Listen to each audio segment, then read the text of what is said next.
dont l'objet principal est de vous démontrer comment innovation et conformité réglementaire peuvent être intégrées dans le cadre de beaux projets. Seront présents pour cette présentation. Zoup. Votre serviteur Christophe Varin, commercial grand compte essentiellement sur le secteur du transport, qui est le principal objet de cette séance, mais aussi de l'énergie et des collectivités locales et territoriales par rapport à l'approche des risques et de la mise en conformité. Je suis accompagné dans cet exercice par Philippe Schifano, qui est le responsable technique d'une société qui s'appelle Formind, qui est un de nos principaux partenaires sur l'approche des risques, et Adrien Michon, notre ingénieur avant-vente, qui m'accompagne sur mes secteurs d'activité et qui illustrera de manière pragmatique et pratique nos propos. Ce que je vous propose, c'est déjà le déroulé d'agenda, si vous en êtes d'accord. Donc déjà, c'est la remise en contexte de l'innovation au travers de l'essor et de l'explosion de l'Internet of Things, en mauvais anglais, ou Internet des objets en bon français. Ensuite, de passer un tout petit peu de temps sur qui est Géry, qui est Formind.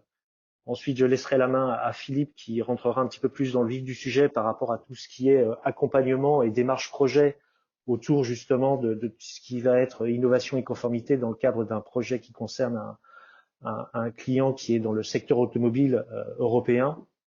Donc, on verra quelles ont été les méthodologies et les points d'attention pour mener à bien ce projet.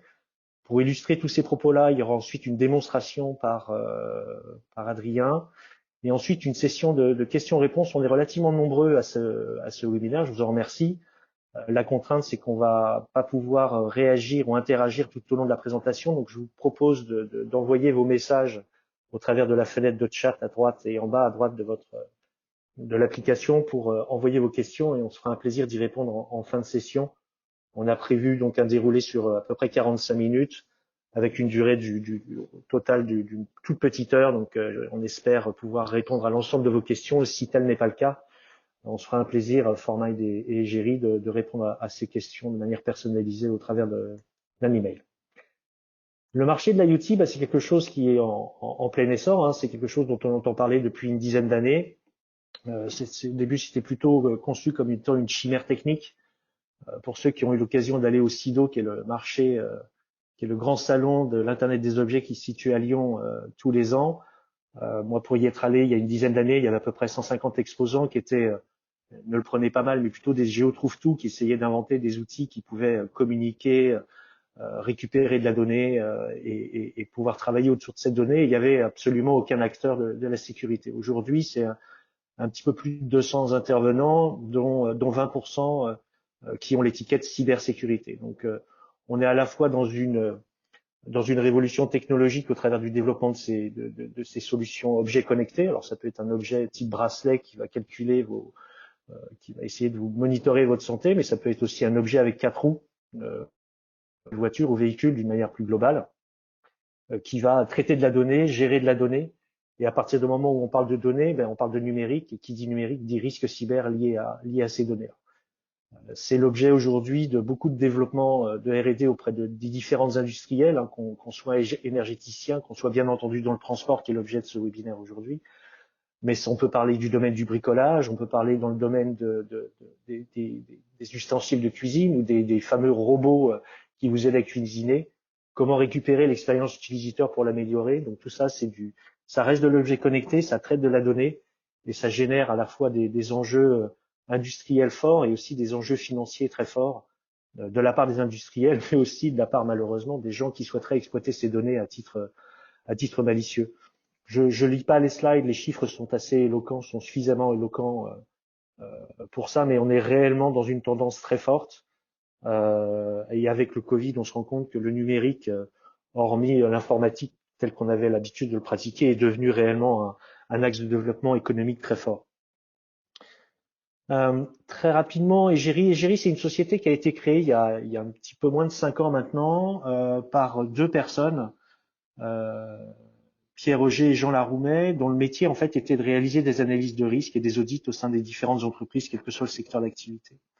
Au bout d'une vingtaine d'années, ils se sont dit tiens, ça pourrait être pas mal plutôt que de refaire la roue à chaque fois, de pouvoir modéliser un petit peu l'ensemble de nos démarches et de, par rapport aux différentes contraintes qu'on a pu avoir à évoluer dans les différentes entreprises, et bien de rendre cet outil aussi très collaboratif. Et là, on en revient un petit peu au thème de notre sujet, c'est-à-dire que l'analyse de risque n'est pas simplement quelque chose qui va concerner que l'IT ou l'IT au sens traditionnel du terme, mais dans la mesure où le traitement de la donnée devient aussi un enjeu business, eh bien, on doit impliquer nos métiers, ou les métiers des différentes entreprises. Et le fait de rendre une plateforme collaborative va permettre justement d'intégrer très très tôt dans les projets, dans les analyses de risque, eh bien les attentes des projets et les ambitions des différents métiers pour pouvoir les prendre en compte et mesurer les risques de manière beaucoup plus sereine. Qui dit, nous, qu'on parle d'analyse de risque, on parle aussi beaucoup de conformité. L'analyse de risque est un préambule à la mise en conformité, et ça on le verra tout au long de notre présentation.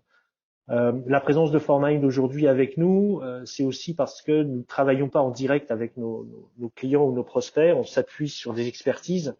Cette expertise, elle va être double, elle va à la fois être par rapport à la très bonne connaissance de leurs clients, du contexte client et des différentes organisations, et aussi de leur expertise en termes de changement, de conduite du changement et de méthodologie projet.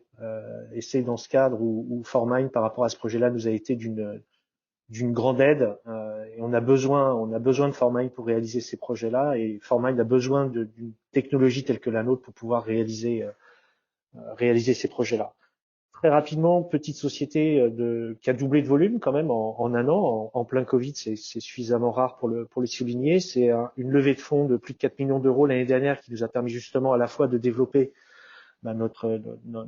le nombre de personnes travaillant pour nous, beaucoup en R&D et surtout une couverture européenne accrue. Et le mot de la fin par rapport à ça, c'est un chiffre d'affaires à fin juin qui égalait celui de toute l'année fiscale 2019. Donc une tendance assez forte qui nous permet à la fois de valider notre business model et surtout, pour pas parler business, mais surtout de valider que l'approche Égérie au travers de l'approche de risque et cette approche collaborative est très pertinente sur le marché et fait beaucoup de résonance. Égérie, ces deux principaux piliers en termes d'offres, de solutions proposées, c'est celle qui va nous préoccuper aujourd'hui, ou nous occuper tout du moins, c'est Égérie Risk Manager, donc c'est la capacité qu'on a de pouvoir nous accompagner dans les analyses de risque et de pouvoir valider les mises en conformité liées à ces analyses ou liées à ces activités. Analyse de risque, que ce soit l'ISO 27005, que ce soit du EBIOS-RM, EBIOS 2010, on est relativement ouvert sur l'ensemble des méthodologies et sur les conformités. Là aussi, les conformités, c'est relativement vaste et ce catalogue ou cette bibliothèque de conformité s'améliore grâce à nos clients et la communauté qui vit autour de nous de jour en jour. Le deuxième pilier de notre offre, c'est une solution qui vous permet de vous accompagner dans toutes les réglementations liées à la RGPD, tout ce qui est données personnelles, où il y a un lien entre l'analyse de risque et la gestion des données personnelles au travers des PIA et ce genre de choses. Je vais laisser la main à Philippe. Encore une fois, l'objet, c'est réellement de analyse de risque, conformité, innovation par rapport à la mise en place de nouveaux services, de développement de nouvelles solutions qui traitent de la data et qui, par conséquent, engendrent des risques. Merci. À tout à l'heure. Bonjour à tous. J'essaie juste de partager mon écran.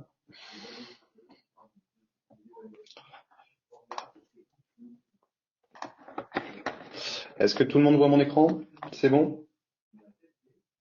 Non. Impeccable. Ah, c'est bon, ça arrive. Ok, donc merci Christophe pour cette présentation. Donc Philippe Chifano, je suis directeur technique et associé du cabinet Formind. Plaisir d'être parmi vous aujourd'hui. Formind Consulting, donc c'est un cabinet de conseil qui a été créé en 2010 et qui aujourd'hui compte environ 180 consultants. C'est un cabinet de conseil qui s'est basé sur l'analyse de risque et dont la première doctrine était l'intelligence des risques. Aujourd'hui, nous sommes une société française indépendante, pure player, donc dans le conseil en cyber et en gestion des risques, et on intervient principalement pour des comptes du CAC 40 sur l'énergie industrie, la banque assurance et puis le luxe et plein d'autres secteurs. On a été un des premiers cabinets de conseil à être labellisé CNIL. par rapport donc aux problématiques de conformité, être en capacité de réaliser des audits sur le traitement des données personnelles. Et on est aujourd'hui présent aussi bien à Paris que sur l'ensemble du territoire français, à Lyon, Toulouse et Rennes. Et on est également présent au Maroc, à Casablanca, pour rayonner sur l'ensemble de la plaque africaine et le Moyen-Orient. Donc le sujet qui nous concerne aujourd'hui, innovation et conformité, quels impacts sur votre activité cyber? Sur cette première planche, l'idée c'est d'illustrer en fait qu'aujourd'hui, des gens comme Gartner, que vous connaissez bien, sortent chaque année un cycle en tout cas sur les futures innovations. C'est des innovations qui sont nécessaires au niveau des métiers. Hein. On voit bien que pour un véhicule connecté aujourd'hui, c'est quelque chose qui est important d'avancer sur ce qu'on appelle l'autonomous driving, d'aller sur ces choses-là, de mettre plein de technologies et d'innovations au sein du véhicule pour garder une place de leader et puis pouvoir couvrir de nouveaux besoins. On le retrouve aussi sur de la maintenance prédictive. Typiquement aujourd'hui, le SNCF Réseau qui doit faire rouler de plus en plus de trains de plus en plus rapidement, cherche à optimiser la maintenance de ces infrastructures pour être en capacité de réduire le coût et d'optimiser le passage des trains. Mais les attaquants ne sont pas en reste. Tout le monde a en tête cette image de cette Jeep sur le bas-côté qui a été contrôlée à distance par des attaquants. Et donc, c'est quelque chose qui est important puisque pour Jeep, ça a eu des impacts très très importants, notamment au niveau d'image. Personne n'a envie. Il y a Jeep, il y a eu Tesla aussi, je crois l'année dernière, et puis sur des impacts financiers très très importants, puisque dans ce cadre de cette opération, il y a eu 1,4 million de véhicules qui ont dû être rappelés pour gérer leur pauvreté. Une fois qu'on s'est dit ça, donc il y a bien des besoins côté métier, on voit que les attaquants sont de l'autre côté et que donc du coup c'est quelque chose qui va préoccuper les sociétés, donc il y a un besoin évident de conformité. Niveau conformité, aujourd'hui, on va retrouver un certain nombre de normes, de règlements qui sont variés. Donc sur toutes les ISO, qu'elles soient 27001, 27005, 27002. Dans le domaine automobile, la 26-26.2 qui traite plutôt des problématiques de safety, sécurité, mais au sens sécurité des personnes. On va retrouver dans le domaine bancaire des normes telles que PCI DSS. Au niveau étatique et administration, on va retrouver des choses sur le NIS et sur la LPM notamment, et ce qu'on voit sur tout ce type de normes et de règlements, c'est qu'on a des outils aujourd'hui pour pouvoir travailler qui sont quand même assez adaptés.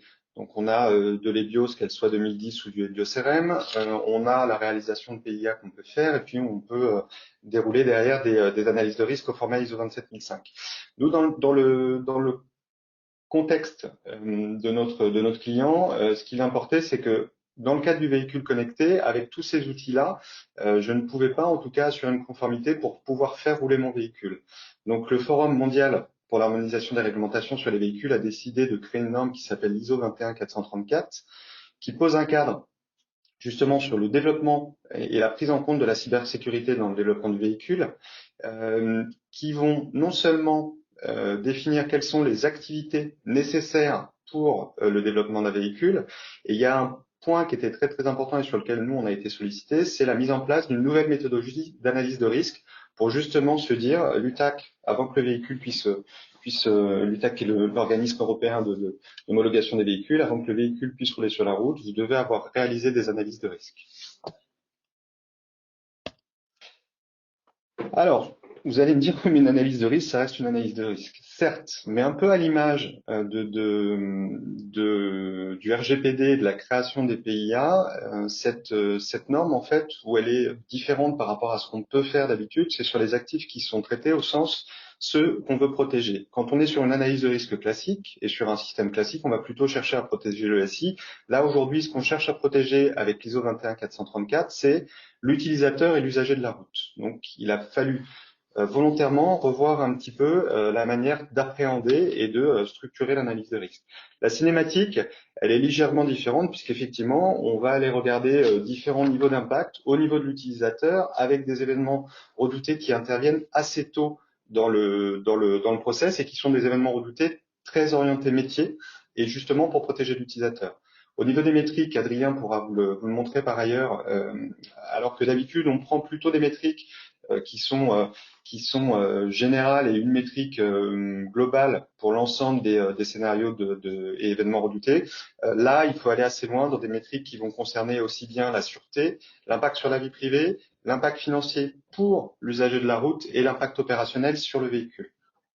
Et un dernier point important qui est très important par rapport à la conformité, c'est que finalement notre analyse de risque en tant que telle, son objectif, c'est de délivrer des mesures de sécurité, d'identifier des mesures de sécurité, et dans ce cadre-là, de pouvoir les suivre pour justement montrer aux organismes d'homologation et de conformité que le travail a bien été fait, que les mesures ont été identifiées et qu'elles ont été appliquées. Donc, suite à ça, notre client nous a sollicité pour une adaptation de l'outillage et de sa méthodologie. Donc, sur la démarche qu'on a adoptée, c'est une démarche assez classique en fait en 4 étapes, avec tout d'abord l'audit des méthodologies d'analyse de risque existantes. Là-dessus, on a revu la documentation, on a réalisé un certain nombre d'entretiens. On a regardé aussi l'ISO 21434 et le premier travail qui a été, c'était d'évaluer justement ce gap et d'en déduire derrière un certain nombre de recommandations qu'on a partagées avec le client. Sur cette base-là, on a défini la nouvelle méthodologie d'analyse de risque avec un objectif de conformité, encore une fois, toujours en gardant que les résultats de cette analyse de risque seraient montrés pour l'homologation du véhicule. Donc, on a pris une approche plutôt en forme d'entonnoir avec une définition macro des processus d'analyse de risque. Et puis, très vite, on a dû descendre et travailler avec les différentes personnes pour définir tous les éléments opérationnels au sein de la méthodologie. Qu'est-ce qu'un asset? Qu'est-ce qu'une menace? Mes métriques, tous les éléments en fait qu'on retrouve régulièrement dans une analyse de risque. Et puis de ça, on en a sorti une première version de l'analyse de risque. Assez vite, on s'est aperçu que sur cet aspect justement pour des problématiques de conformité, de traçabilité, Excel avait ses limites et qu'il était nécessaire d'outiller la démarche. Donc c'est dans ce cadre-là qu'on a pris contact avec Egeri et de travailler avec eux pour voir justement comment on pouvait adapter l'outil, et Adrien vous le démontrera par la suite, par rapport à cette nouvelle méthodologie d'analyse de risque. Donc il y a une troisième étape qui est une étape de définition d'un minimum valuable product. Donc c'est en gros, c'est une version minimale pour démontrer, et c'est associé au POC, pour démontrer qu'on était capable en fait de faire de l'ISO 21434. Donc dans l'étape 3, on a d'abord identifié ce fameux MVP. On a identifié les objectifs du POC aussi pour cadrer le POC et obtenir un résultat qui soit partagé par tout le monde. Et puis on a réalisé le POC de la méthodologie, donc c'est d'un point de vue méthodologique et d'un point de vue humain, mais également de la solution d'analyse de risque. Et une quatrième étape qui est une étape de formalisation d'une analyse de risque V1.0, puisque entre ce qu'on a imaginé à l'étape 2, la réalisation du POC, on s'aperçoit que, mais c'est tout à fait normal, qu'il y avait un certain nombre d'écarts et des choses qu'on avait en tête plutôt théoriques quand on les a mises sur le terrain et étaient pas adaptées. Donc voilà, donc on a revu en gros avec des utilisateurs clés l'ensemble des points remontés et puis il y a un guide pratique qui a été réalisé et tout un set de documents afin de communiquer sur les différents sujets. Donc les points clés justement à mettre en place quand vous vous lancez donc dans un nouveau service avec des objectifs de conformité. Le premier, c'est de capitaliser.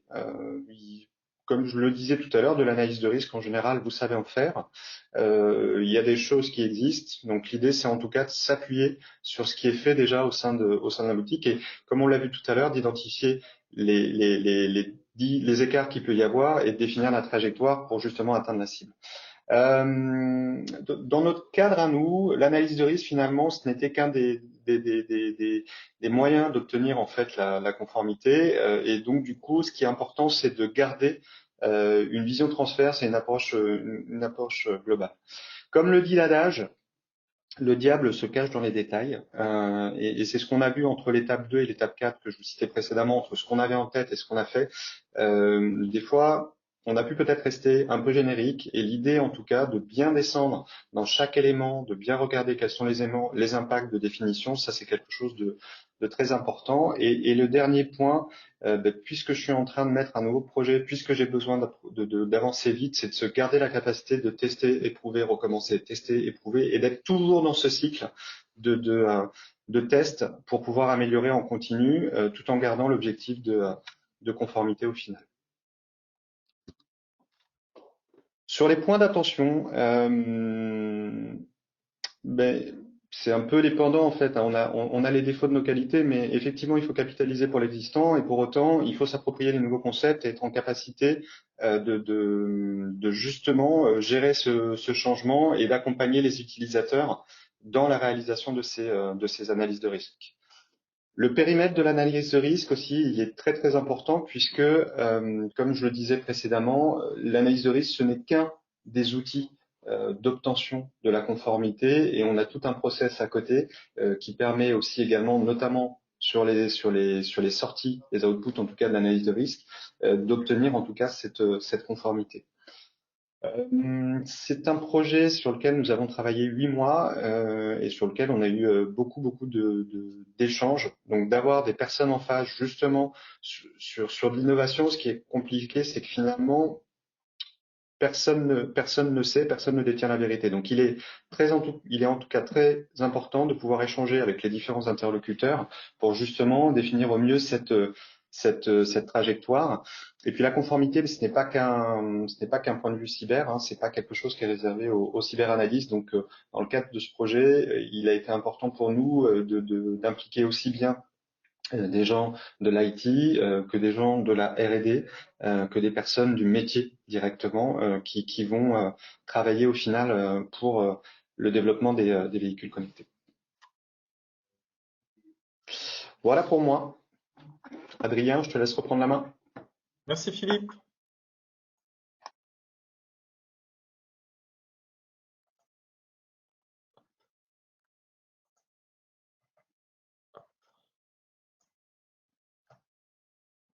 Normalement, vous voyez mon écran. Alors bonjour à tous, donc je suis Adrien Michon, ingénieur cybersécurité donc chez Egeri. Donc là, on va parler un peu plus, on va être un peu plus centré donc du coup sur l'outil Egeri Risk Manager et sur les travaux qui ont été effectués du coup en partenariat avec Formind. Donc tout d'abord, comme l'a été mentionné précédemment donc par Christophe, Egeri Risk Manager est une plateforme d'analyse de risque donc qui vous permet d'effectuer vos analyses de bout en bout avec plus ou moins de précision en fonction des besoins projets.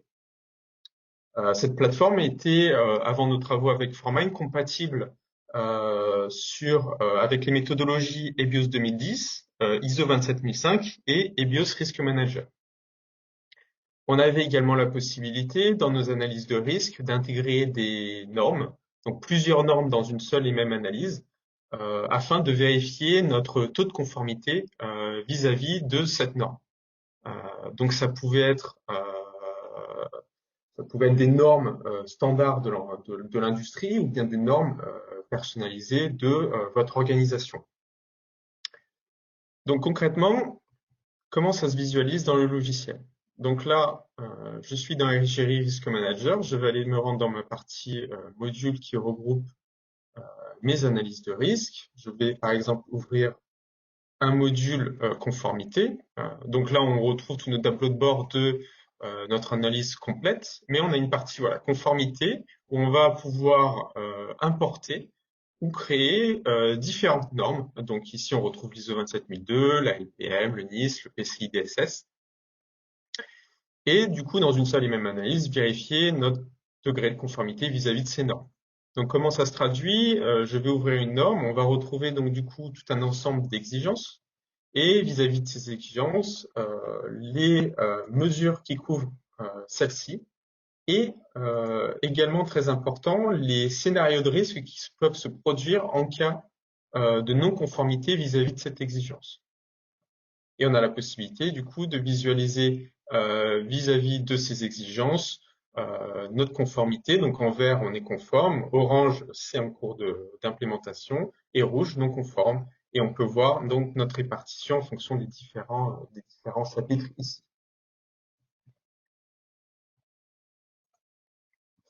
Cependant, comme l'avait mentionné Philippe, l'évolution des technologies et des différentes menaces entraîne l'émergence du coup de nouveaux standards afin de sécuriser en fait vraiment l'environnement utilisateur. On est de plus en plus entouré de technologies intelligentes, de véhicules sont de plus en plus intelligents et ont de plus en plus d'électronique. Et donc ont besoin d'être protégés. Et donc c'est dans ce cadre-là, du coup, qu'on a travaillé avec Formine dans l'implémentation de l'ISO 21434. Alors, cette implémentation de cette ISO a été, je vais dire, n'a pas été d'une grande complexité, d'une part parce que le fait que l'outil EG Risk Manager étant compatible déjà avec 3 différentes méthodologies, on avait déjà une technologie assez modulaire qui nous a permis donc du coup de réadapter les différentes briques de notre logiciel à cette nouvelle norme. Et en plus, du coup, avec l'expertise de Formine, on a pu travailler main dans la main afin que eux nous apportent vraiment tous les éléments métiers afin d'adapter le logiciel aux besoins clients. Donc, comme l'avait mentionné Philippe, ces adaptations se sont portées sur 4 principaux points. Donc, ça a été une adaptation du déroulé de l'analyse. Donc, concrètement, quelles sont les différentes étapes qu'on va mener donc en partant de A pour arriver jusqu'à Z. Donc, je vais le montrer juste après. Dans le logiciel, on a une synoptique qui permet de guider l'utilisateur dans la complétion de son analyse, et c'est ça qui a été adapté. On a également adapté les métriques d'impact.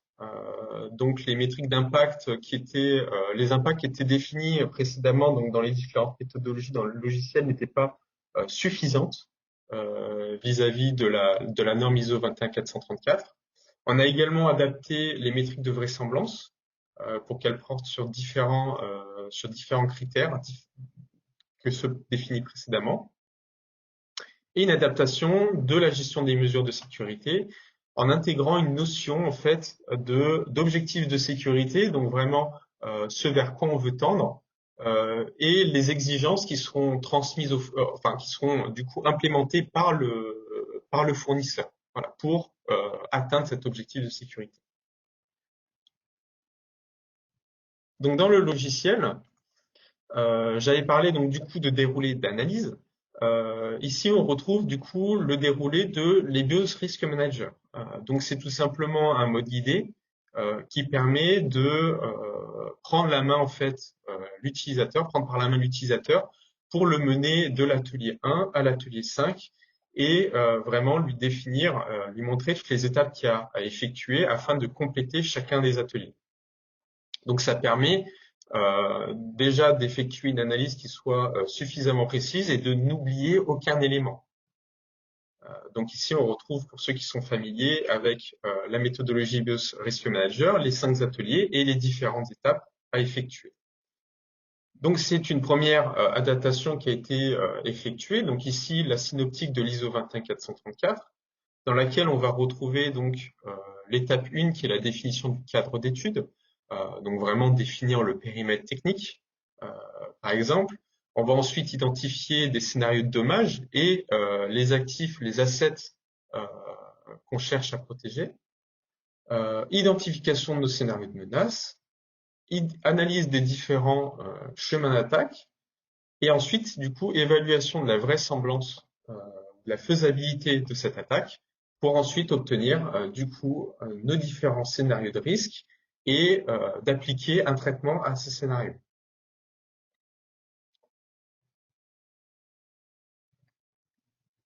Nous avons ensuite du coup adapté les métriques d'impact. Alors les métriques d'impact jusqu'à présent, donc dans les différentes méthodologies présentes dans le logiciel, on avait une liste d'impact, voilà, qu'on venait et qu'on rattachait à des événements redoutés. Voilà, donc on avait par exemple un événement redouté, vol d'informations confidentielles. Donc du coup, potentiellement, on venait rattacher des impacts financiers, des impacts sur l'image, etc. Et on avait séparément une échelle de gravité, donc un niveau de gravité qu'on venait également à appliquer à notre événement redouté, mais ces deux éléments, voilà, ces impacts et cette gravité étaient totalement indépendants. Avec l'ISO 21434, nous avons fusionné ces deux éléments. Donc, nous avons la possibilité donc déjà de définir, comme précédemment, donc du coup nos différents impacts. Donc ici, nous avons par défaut l'image, enfin, par défaut comme dans la norme ISO 21434, l'image, le financier, l'aspect organisationnel et l'aspect juridique. Mais nous allons pouvoir évaluer ces impacts, à savoir est-ce que ça va avoir un impact faible, par exemple sur l'image, ou un impact élevé, etc. Et donc du coup, l'évaluation de ces impacts au niveau d'un événement redouté ou au niveau d'un scénario de dommage dans l'ISO 21434 vont nous donner du coup le niveau de gravité de ce scénario de dommage ou de cet événement redouté. Voilà.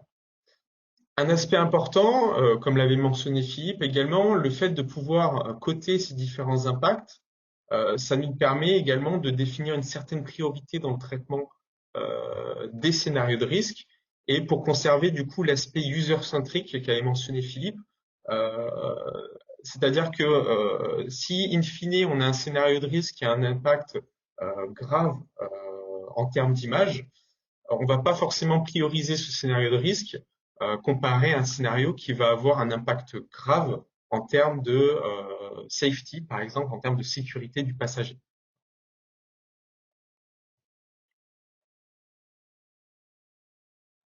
Un autre aspect était également la vraisemblance, du coup, qui a été modifiée. La vraisemblance, donc, qui est tirée ici donc de la méthodologie BIOS Risk Manager, donc dans Egeri, était calculée à partir d'une échelle de difficulté, donc la difficulté pour atteindre l'objectif, et des chances de succès donc de cette action. Alors cette vraisemblance ici sera cotée sur une action spécifique. Et donc, du coup, c'est l'enchaînement de ces différentes actions spécifiques qui vont nous donner une vraisemblance globale de notre scénario de risque. Et pour les besoins de l'ISO 21434, nous avions besoin, du coup, de rajouter plusieurs autres critères, donc qui étaient un peu plus orientés sur l'aspect attaquant. Donc, on va pouvoir, par exemple, prendre en compte le niveau d'expertise nécessaire, le niveau de connaissance de l'objet qui va être attaqué, de l'asset, le type d'équipement, par exemple, est-ce que ça va être un équipement qui est fait sur mesure ou est-ce que c'est un équipement qu'on peut trouver dans n'importe quel magasin tout grand public, et également voilà, la nécessité, le temps qu'il est nécessaire de passer sur cette attaque, et également la fenêtre d'opportunité. Le dernier aspect, du coup, qui a été modifié, qui a été adapté, c'est la partie donc du coup des mesures de sécurité. Jusqu'à présent, on avait un système de hiérarchie, de classification de mesures, mais on n'avait pas cette notion d'objectif de sécurité, cette notion d'exigence de sécurité.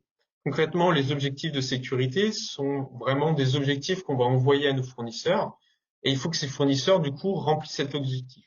Et en fait, les mesures qui seront mises en place par nos sous-traitants, par nos fournisseurs, vont se traduire par des exigences de sécurité, et c'est ce qui aura été in fine implémenté. Donc ici, on peut retrouver une structure par objectif de sécurité. Ici, on retrouve notre objectif numéro 1 et notre objectif numéro 2, avec la possibilité du coup de définir des exigences en dessous de chacun de ces objectifs, et potentiellement, comme on peut le voir ici, de rattacher une exigence à plusieurs objectifs. Et on peut visualiser ici, pour chacune de ces exigences et de ces objectifs, le taux d'implémentation, le statut d'implémentation, pardon, donc appliqué, non appliqué ou programmé avec 50 d'avancement. Voilà, donc je vous ai présenté ici donc les différentes adaptations qui ont été portées sur l'outil Egeri Risk Manager. Donc c'était vraiment une grande partie des adaptations au niveau des métriques et bien sûr une petite adaptation donc au niveau du déroulé de l'analyse. Donc qui a simplement été un ordonnancement différent en fait de nos différents modules euh, présents dans le logiciel. Merci beaucoup, Adrien. Quelque chose que j'ai pas évoqué et qui me saute aux yeux lors de la présentation et du contexte, hein, c'est typiquement un projet d'un véhicule connecté, en fait, c'est pas un projet, c'est une multitude de sous-projets. Et l'intérêt de la plateforme Egeri, c'est d'abord d'avoir cette capacité à pouvoir gérer ces fameux sous-projets de manière individuelle et surtout de pouvoir en présenter une vision globale, c'est-à-dire il y a les sous-projets véhicules connectés et il y a le projet véhicule connecté. Donc la plateforme va vous permettre aussi d'avoir une vision globale de votre niveau de risque et de votre niveau de conformité par rapport à l'ensemble de votre projet général qui est la mise en route du véhicule connecté et de ses différents sous-systèmes et sous-projets. Voilà. L'idée, encore une fois, c'était comment, au travers du driver de l'innovation, et en l'occurrence par rapport aux objets connectés au sens très large, hein, encore une fois, qu'on parle du bracelet pour calculer son pouls jusqu'au véhicule qui va vous conduire tout seul jusqu'à vos lieux de vacances, quand on aura le droit de partir. Voilà, c'était réellement de pouvoir voir comment, au travers de la combinatoire, un partenaire qualifié sur les analyses de risque et connaissant bien les méthodologies de projet, associé à une technologie telle que la nôtre, eh bien, pouvait vous accompagner dans cette révolution numérique et dans le développement industriel. Ce que je vous propose, c'est bien effectivement, toutes les mains sont levées, en tout cas sur l'écran, c'est de potentiellement poser vos questions au travers de l'onglet de l'application qui le permet. Et Sarah, en maîtresse de cérémonie, nous dira ce qu'il en est.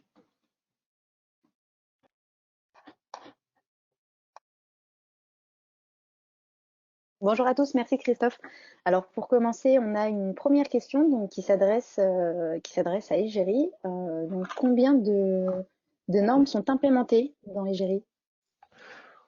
Alors aujourd'hui toutes les normes, alors comme on l'a vu, hein, la norme elle existe à un instant T en l'état et elle évolue. Donc on a développé en fait un portail qui s'appelle MyEgeri, dans lequel en fait sont accessibles ce qu'on appelle chez nous des bibliothèques. Donc ces bibliothèques, c'est des choses qui ont été réalisées typiquement par notre partenaire préféré Formine dans le cadre de son projet. Donc c'est des normes qui vont être directement implémentées et mises à jour. Aujourd'hui, il n'y a pas de limitation en termes de normes. Il y a toutes les normes auxquelles nos clients ont été confrontés sont mises en route. Donc la liste est absolument pas listable. Donc on est à l'écoute de l'ensemble des différentes normes.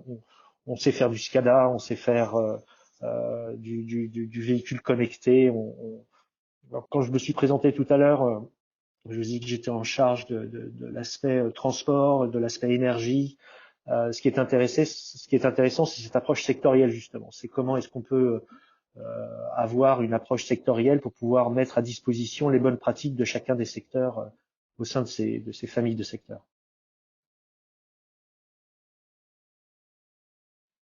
Est-ce que ça te va, Sarah? Écoute, ça a l'air de convenir en tout cas. Merci Christophe.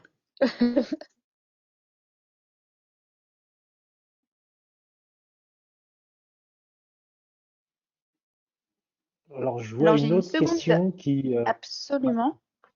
Écoute, je continue. Donc une seconde question, c'est pour Formine, combien de temps faut-il compter pour la réalisation d'un projet comme celui-ci?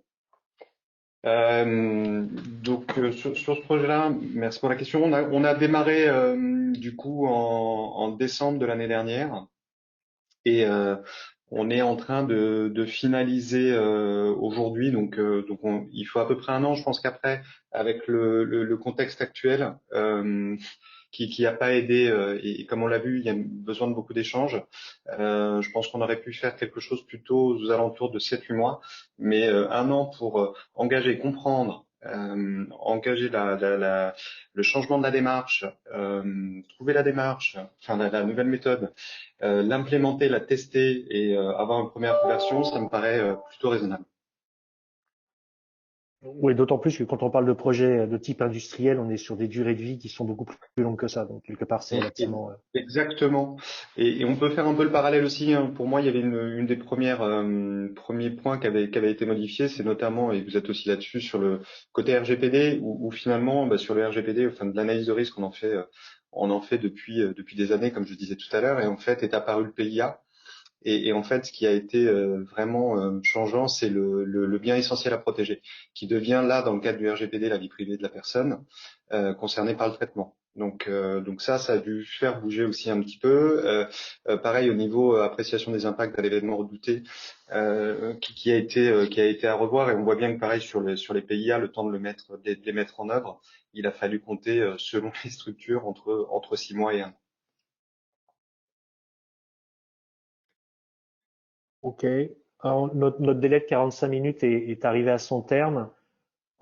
Si vous avez des questions, encore une fois, on va y répondre par mail. Je remercie l'ensemble des participants en premier lieu, puisqu'on est là pour vous. Merci Christian, merci Adrien. N'hésitez pas à poser l'ensemble de vos questions, que ce soit par rapport au sujet même qui a été abordé aujourd'hui. On souhaitait vraiment illustrer cette notion d'innovation au travers de notre démarche. On reste complètement à votre écoute pour vous apporter à la fois notre expertise et notre soutien dans la démarche de vos projets. Merci à tous.